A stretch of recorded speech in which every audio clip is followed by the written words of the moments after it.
ഇന്ത്യയുടെ സംസ്കാരത്തെക്കുറിച്ച് അല്ലെങ്കിൽ ഇന്ത്യയുടെ പൈതൃകത്തെക്കുറിച്ച് സനാതനധർമ്മത്തെക്കുറിച്ചൊന്നും തന്നെ പഠിപ്പിക്കുന്നില്ല. അത്തരത്തിലുള്ള വലിയ വിമർശനങ്ങളാണ് ഒരു വലിയ നടൻ പറഞ്ഞിരിക്കുന്നത്. അതും ഒരു നടിയെ പറ്റിയാണ്. നടിയോടാണ് ഈ പറഞ്ഞത്, നിങ്ങൾ എന്താണ് പഠിച്ചത്, നിങ്ങൾ ഇതൊക്കെ പഠിക്കേണ്ട ആളുകളല്ലേ, നിങ്ങളുടെ ബാക്ക്ഗ്രൗണ്ടൊക്കെ അങ്ങനെയുള്ളതല്ലേ എന്നൊക്കെയാണ് അദ്ദേഹം ചോദിച്ചിട്ടുള്ളത്. ഒരു പ്രധാനപ്പെട്ട കാര്യവുമായി ബന്ധപ്പെട്ടൊരു ചോദ്യം ചോദിച്ചതിലാണ് ഇദ്ദേഹം ഇങ്ങനെ ചോദിച്ചതെന്നാണ് ഞാൻ മനസ്സിലാക്കുന്നത്. അതുമായി ബന്ധപ്പെട്ട് സോഷ്യൽ മീഡിയയിലൊക്കെ വലിയ വിമർശനങ്ങളും അതുപോലെ തന്നെ അനുകൂലിച്ചും പ്രതികൂലിച്ചുമുള്ള വാദങ്ങളൊക്കെ നടക്കുന്നുണ്ട്. അപ്പോൾ യഥാർത്ഥത്തിൽ സനാതനധർമ്മം സനാതന വിശ്വാസികൾ തന്നെ പഠിക്കാതിരിക്കുന്നു, അല്ലെങ്കിൽ അങ്ങനെ പഠിക്കേണ്ടതില്ല, അല്ലെങ്കിൽ ഒരു കോമണായ അറിവ് പോലും വേണ്ടതില്ല എന്നതാണോ നിങ്ങളൊക്കെ ഉദ്ദേശിക്കുന്നത് എന്ന തരത്തിലാണ് സോഷ്യൽ മീഡിയയും ചോദിക്കുന്നത്. ആരോടാണ് ചോദിച്ചത്, എന്താണ് വിഷയം, എന്താ പാർത്ഥൻ? ഇതിപ്പം സോഷ്യൽ മീഡിയയിലൊക്കെ വലിയ വൈറലാവുകയാണ് ഈ വീഡിയോ. വലിയ വിമർശനങ്ങളാണ് ഇവർക്കെതിരെ ഒരുപാട് ഹിന്ദു വിശ്വാസികൾ ഉന്നയിക്കുന്നത്. അതായത് ഭാരതത്തിൻ്റെ ഒരു മഹനീയമായ ചരിത്രത്തെക്കുറിച്ച് അല്ലെങ്കിൽ വിശ്വാസം സംഹിതകളെക്കുറിച്ച് പുരാതന ഗ്രന്ഥങ്ങളിൽ പറയുന്ന കഥകളെക്കുറിച്ചൊന്നും ആധുനിക യുഗത്തിലെ ഇന്നത്തെ ഒരുപാട് യുവാക്കൾക്ക് അറിയില്ല എന്നൊരു പ്രധാന വിമർശനമാണ് ഇതുമായി ബന്ധപ്പെട്ടിട്ട് ഉണ്ടായിക്കൊണ്ടിരിക്കുന്നത്. നമുക്കറിയാം, ഇന്ത്യയുടെ ഒരു വലിയ ശക്തി എന്ന് പറയുന്നത് ഇന്ത്യയുടെ യുവാക്കളാണ്. ആ യുവാക്കളെ തന്നെ പ്രതിനിധീകരിക്കുന്ന ആ യുവതയെ തന്നെ പ്രതിനിധീകരിക്കുന്ന ഒരു ആക്ട്രസ്, അവരുടെ പേര് സോനാക്ഷി സിൻഹ എന്നാണ്. ബോളിവുഡിലെ വളരെ പ്രശസ്തയായിട്ടുള്ള സമ്പന്നയായിട്ടുള്ള ഒരുപാട് റെമ്യൂണറേഷനൊക്കെ ലഭിക്കുന്ന ഒരു പ്രശസ്തയായിട്ടുള്ള ഒരു നടിയാണ് സോനാക്ഷി സിൻഹ. ഒരുപാട് യുവാക്കൾ തന്നെയാണ് അവരുടെ സിനിമകളും അവരുടെ പാട്ടും ഡാൻസും എല്ലാം കാണുന്നത്. പക്ഷെ ഈ യുവാക്കളെ തന്നെ പ്രതിനിധീകരിക്കുന്ന ഒരു താരത്തിന്, ഒരു പ്രധാന താരത്തിന് ഭാരതത്തിന്റെ ചരിത്രത്തെക്കുറിച്ച് അറിയില്ല എന്ന് പറയുന്നത് എത്ര മോശമാണ് എന്നാണ് പലരുടെയും വിലയിരുത്തൽ എന്ന് പറയുന്നത്. ലോകത്തിലെ നമുക്കറിയാം, ലോകത്തിൽ ഏറ്റവും ആദ്യം എഴുതപ്പെട്ട ഗ്രന്ഥം എന്ന് പറയുന്നത് ഋഗ്വേദമാണ്. എത്ര യുവാക്കൾക്ക് ഇതറിയാം? പല ആളുകൾക്കും അറിയില്ല. ലോകത്തിലെ ഏറ്റവും ആദ്യത്തെ ഓൾഡസ്റ്റ് ബുക്കായിട്ടാണ് ഈ ഋഗ്വേദത്തെ കൺസിഡർ ചെയ്യുന്നതാണ് ഞാൻ മനസ്സിലാക്കുന്നത്.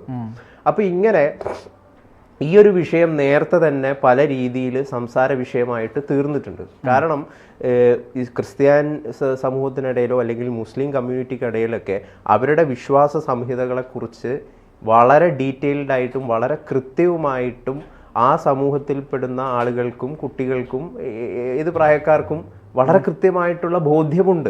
പക്ഷെ ഹിന്ദു സംസ്കാരത്തെ പറ്റിയിട്ട് അല്ലെങ്കിൽ ഇതിന്റെ ഇതിഹാസങ്ങളെ കുറിച്ചിട്ടൊന്നും യാതൊരു തരത്തിലുള്ള അറിവും ആളുകൾക്കില്ല.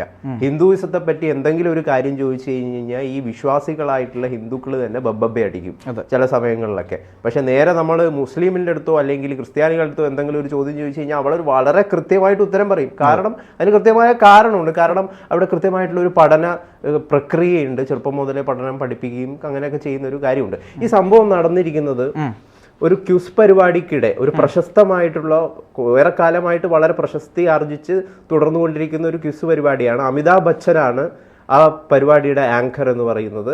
കോൻ പരേഗ കരോർപ്രതി എന്ന ക്വിസ് പരിപാടിയിൽ ഫേമസ് പരിപാടിയാണ്.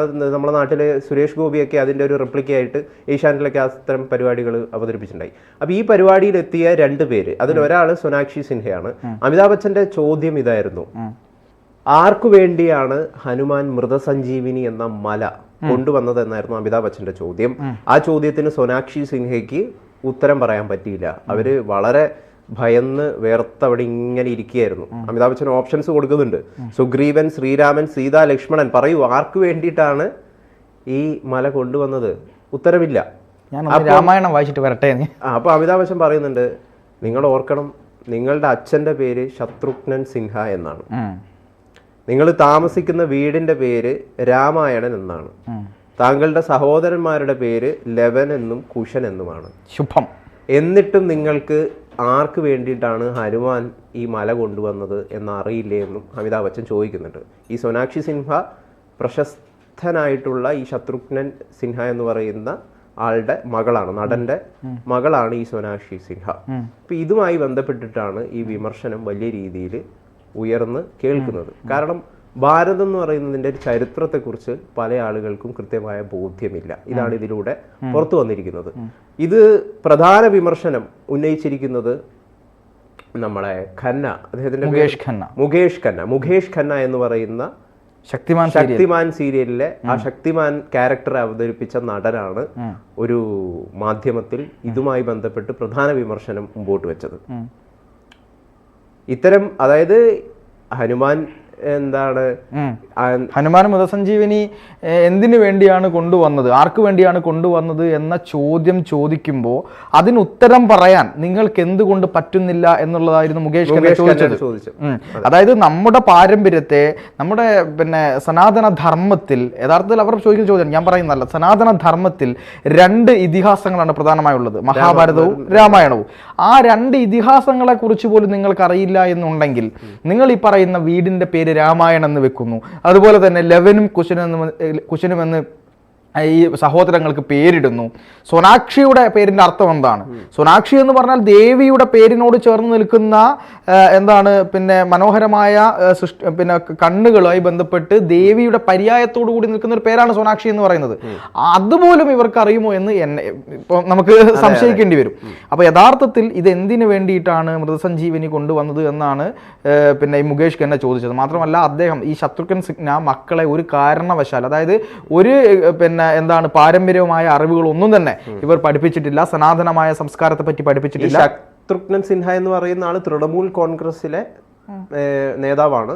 അദ്ദേഹം കോൺഗ്രസ്സുകാരനായിരുന്നു. പിന്നീട് തൃണമൂൽ കോൺഗ്രസിലേക്ക് വന്നു. നിരന്തരമായിട്ട് മോഡിയെ വിമർശിക്കുന്ന ഒരാളാണ്. ഇപ്പൊ അദ്ദേഹം MP ആണ്. അദ്ദേഹത്തിന് ഈ മോദിയെ വിമർശിക്കുന്ന സമയത്ത് ഈ മക്കൾക്കെങ്കിലും ഈ കുറച്ച് കാര്യങ്ങൾ പറഞ്ഞു കൊടുത്താൽ ഈ നാണക്കേടിൽ നിന്ന് ഒഴിവാകാമായിരുന്നു അല്ലേ? അതെ, കൃത്യമായിട്ടും അദ്ദേഹം അത് പറഞ്ഞു കൊടുക്കേണ്ടത് തന്നെയായിരുന്നു. കാരണം അദ്ദേഹം വലിയ രീതിയിൽ ഈ വിശ്വാസത്തെയൊക്കെ മുറുകെ പിടിക്കുന്ന ഒരാളായിട്ടാണ് അദ്ദേഹം പൊതുസമൂഹത്തിന് മുൻപിൽ ഇറങ്ങിത്തിരിക്കുകയൊക്കെ ചെയ്യുന്നത്. പക്ഷെ ഇതിലെ ട്വിസ്റ്റ് വേറെന്താണ്? എന്താണ് ആ ട്വിസ്റ്റ്?